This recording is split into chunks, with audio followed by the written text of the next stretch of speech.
Radio X. It's where you want to be. This is Radio X. I am joined in studio by Kamil MROZ, who is with JCI, or Junior Chamber International, the heart of Europe. Kamil, thank you very much for joining us this evening live in studio. Thanks, Owen, for having me. It's great to be here and chatting about this important issue. Well, absolutely it is. Now, just for our listeners' benefit, JCI, which can be found from at www.JCI THOE, which stands for the Heart of Europe, so JCI THOE.com. A little bit of background for the listeners' benefit. We've discussed this issue on the show already, but maybe to remind the listeners who've listened already what it's about, and indeed any new listeners, what do you do?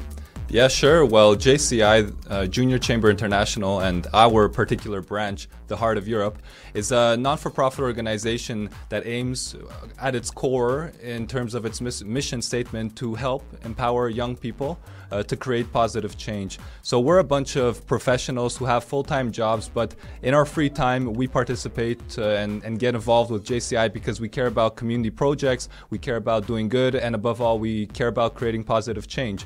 And as you alluded to already, one of the projects that we've been working on for about a year and a half now is called the Your Future in Brussels project. And with that project in particular, we're trying to help young people to get above this barrier of youth unemployment in Europe. We're giving them professional development, we're giving them inspiration, we're giving them practical advice on their CVs by CV assessments, and also mentorship and coaching, the important factors that they need right now during these difficult times in Europe. And can you tell me, with regards to a typical JCI event, like the one we spoke about on Radio X that took place in Brussels it was just around the end of last November. Yeah. So it was the Your Future in Brussels event. You had a few hundred people at it. That's right. We had, I think at one point we counted about 450 people in the room for the main keynote, the inspirational panel.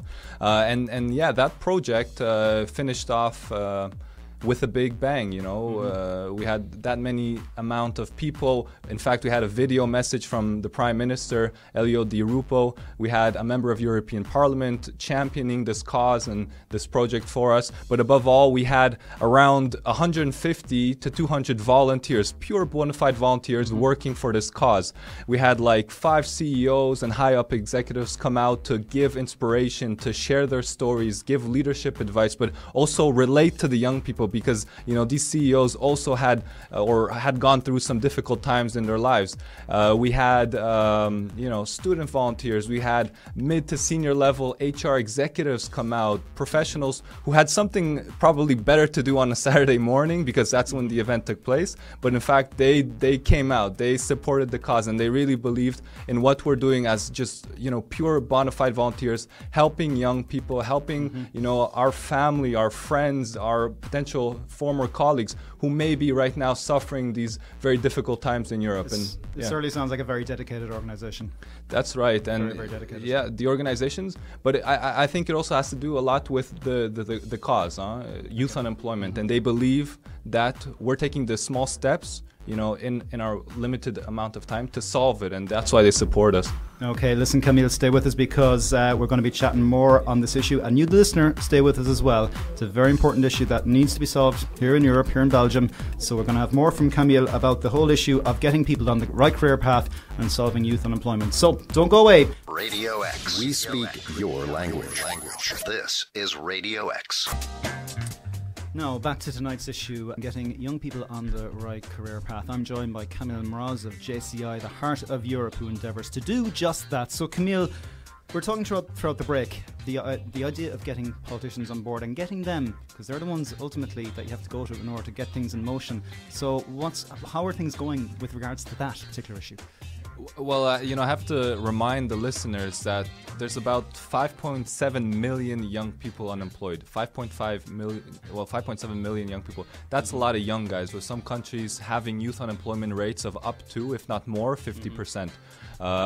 So we're really looking forward to the politicians to take some action, actually get a political solution going. But you know how it is in Europe. You have 28 different member states, all speaking different languages, trying to get together and actually build a consensus on a political solution. And that takes a while. That takes time. And in that time, young people are suffering and are actually falling victims, I would say, to a crisis that they didn't create. Therefore, like, you know, I told you kicking off the show, our organization, JCI THOE, we said, listen, we don't want to wait around for the political solution to come. Our friends, our family, our colleagues are suffering, and we're going to take action, and we're going to do something. And our event, Your Future in Brussels, is exactly the embodiment of that. Is action being taken right now in order to alleviate, let's say, the youth unemployment locally, but now also internationally, because we've organized like a network of young leaders all across Europe to replicate what we've done here in Brussels in their own countries. And I think that's really cool. And so we organize a leadership summit for young people who are involved in already youth organizations, and we gave them sort of tools, the concept that we've implemented here, and then we let them go back to their own countries, you know, because they only came here for the weekend for that leadership summit. And now we have people in Latvia, in the UK, in Italy, getting this project going there. Again, helping the young people locally to address those needs, to make sure that they're getting the right professional development, the right inspiration,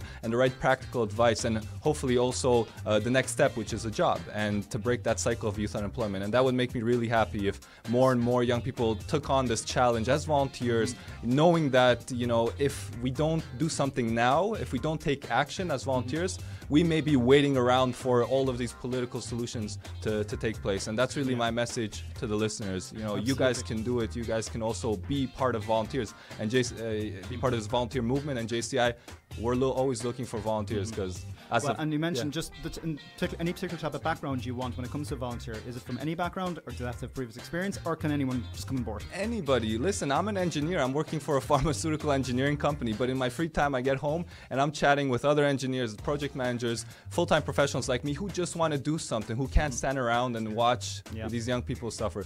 So really, it's an open call to anybody. You want to be a volunteer, you want to get involved in a big project with a big impact and something that creates this really cause-based solution, local solution.